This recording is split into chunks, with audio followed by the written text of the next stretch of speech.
você agora, muita atenção. Eu acho que nessa parte inicial, essa é a última aula da parte inicial do primeiro módulo de estequiometria. E a gente agora vai ver o último conteúdo, agora o mais importante de todos. Então, muita atenção, porque essa aqui é o pulo do gato. Se perdeu aqui, pai, dançou. Então, preste atenção comigo aqui. Bora lá. Número de Avogadro e massa molar. Minha gente, isso aqui é aquela parada que, tipo, você aceita, mas eu coloquei um exercício resolvido explicando passo a passo porque o número de Avogadro é 6,02 vezes 10 a 23. E você tem que ficar ligeiro, porque se o número de Avogadro é 6,02 vezes 10 a 23, isso tem que estar na sua cabeça e no seu coração. Então você não pode deixar de estudar e de decorar, de memorizar esse número. Mas por que esse número é tão importante?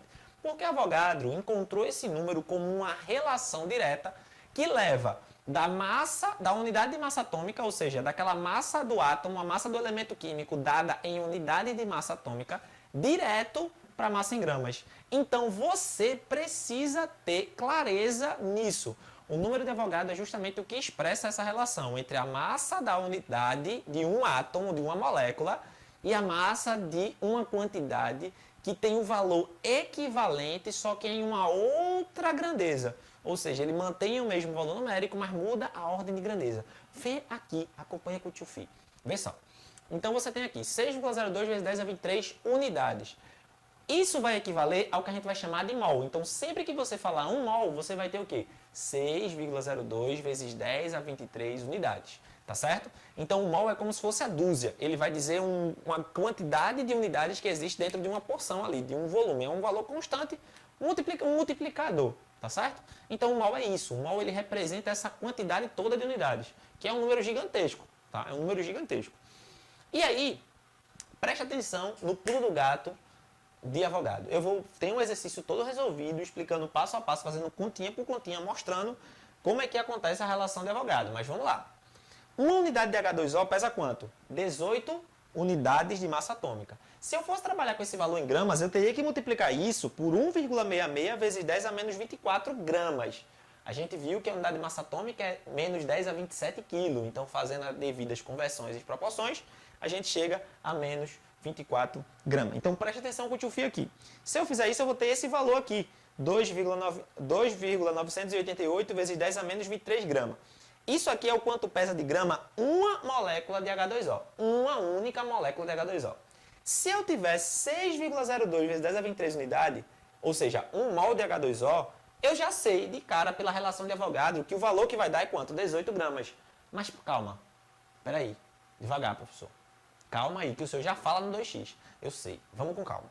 Isso quer dizer o seguinte, gente, que a relação de Avogadro é o que faz de 18U virar 18 gramas. Isso quer dizer pra gente, meu povo, que em uma massa de 18 gramas, eu tenho quantas moléculas de água? Eu tenho 6,02 vezes 10 a 23. Que se eu pegar esse valor aqui de unidade e multiplicar por esse aqui, ao pulo do gato, eu vou ter quanto? Eu vou ter a massa da molécula de água. Eita, que maravilha! Eita, que beleza! É exatamente assim que funciona, meu povo. Então, fica ligeiro, não vacila, não cochila. E se entendeu essa relação, fica ligado. O número de Avogadro, ele mantém, ele faz com que a massa, ou seja, se tu sabe a massa atômica, tu sabe a massa molar, que é a massa que existe em 1 mol. Que o número de Avogadro faz? 18 unidades vai para 18 gramas. E esse valor, você já sabe aqui, ó, pá, direitinho, que é isso que você vai utilizar. Você vai saber exatamente que em 18 gramas eu tenho 6,02 vezes 10 a 23 unidades. Que isso é correspondente a 1 mol. Então, se tu sabe a massa molecular, se tu sabe a massa atômica ou se tu sabe a massa do elemento químico, tu sabe a massa molar, porque ela é o mesmo valor numérico, só que não em unidade de massa atômica, mas sim em grama.